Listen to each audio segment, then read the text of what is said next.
Christmas கொடியில் அமைக்கும் வழக்கம் எப்படி நம்மிடம் தொடங்கப்பட்டது என்பதை பற்றி நான் பேச வந்திருக்கிறேன். கிறிஸ்துமஸ் கொண்டாட்டங்களில் கிறிஸ்துவின் பிறப்பு காட்சியை காட்டும் கிறிஸ்துமஸ் கொடியில் அமைப்பது நம்மிடையே பாரம்பரியாக நடக்கும் ஒரு நிகழ்வு பற்றி விளக்கி கூற நான் வந்துள்ளேன்.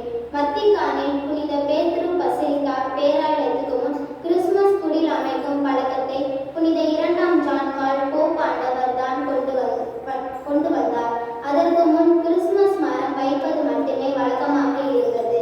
ஆனால் கிறிஸ்துமஸ் கொடியில் அமைக்கும் பழக்கம் எப்போது தொடங்கியது என்று நாம் சிந்தித்து இருக்க மாட்டோம்.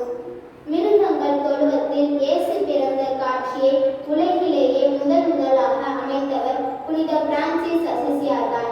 இயேசுவை போலவே வாழ வேண்டும், அவர் போலவே ஏழையாய் இருக்க வேண்டும், அடக்கம், தாழ்ச்சி, பணிவு நிறைந்தவராய் இருக்க வேண்டும் என மனதில் கொண்டு வாழ்ந்தவர். அப்படிப்பட்ட வாழ்வாகவே ஒரு சன்னியாசிய சபையை நிறுவியவர்.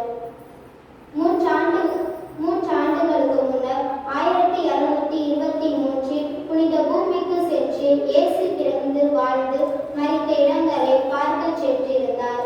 அப்போது சிலுவை போரின் காரணத்தால் போர் மூலம் என்ற பதற்ற நிலையில் திருச்சபை அதிகாரிகள் திருப்பயணிகள் தங்கள் நாட்டுக்கு செல்ல வேண்டும் என சொல்லிவிட்டார்கள். உடனே இவர் தன் நாட்டுக்கு இத்தாலிக்கு திருப்பி அனுப்பப்பட்டார். எனவே இயேசு வாழ்ந்த இடங்களில் இருக்க முடியாத சூழ்நிலையில் இயேசுவின் வாழ்க்கை காட்சியாவது நாம் அமைத்தால் இயேசுவின் நினைவு நமக்கு அடிக்கடி வரும் என்ற எண்ணம் அவரிடம் உதித்தது.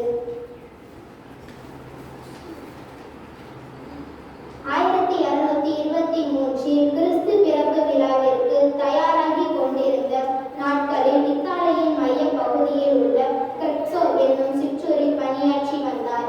இயேசு பிறந்த காட்சியை பெத்லகேமில் இருந்தது போலவே இவ்வூரில் அமைக்கலாம் என்ற எண்ணம் அவரிடம் உதித்தது.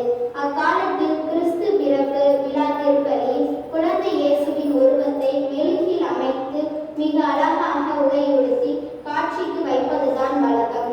உயிருள்ள மனிதரையும் மிருகங்களையும் வைத்து காட்சிப்படுத்தினால் மக்கள் மனதில் நன்றாக பதியுமே என்று அவர் நினைத்தார்.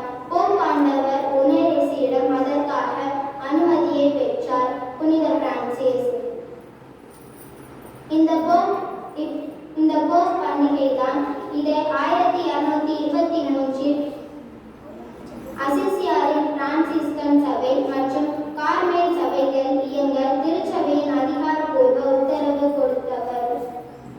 கிரெக்சிகோ ஊரையொட்டிய குகை போன்ற ஒரு பாறையை கண்டு பெத்லகேம் ஊர் அருகே கிறிஸ்து பிறந்த மாட்டுத் தொழுவம் போன்றே உள்ளது என கண்டார். தனக்கு மிக அறிமுகமான பணக்காரர் ஜோவானி வெலித்தி என்பவரை அணுகி கிறிஸ்து பிறப்பு உயிர் காட்சிக்காக ஒரு மாடு, ஒரு கழுதை, ஒரு இளம் ஆண், ஒரு இளம் பெண்ணை ஒழுங்கு செய்யுமாறு கேட்டார்.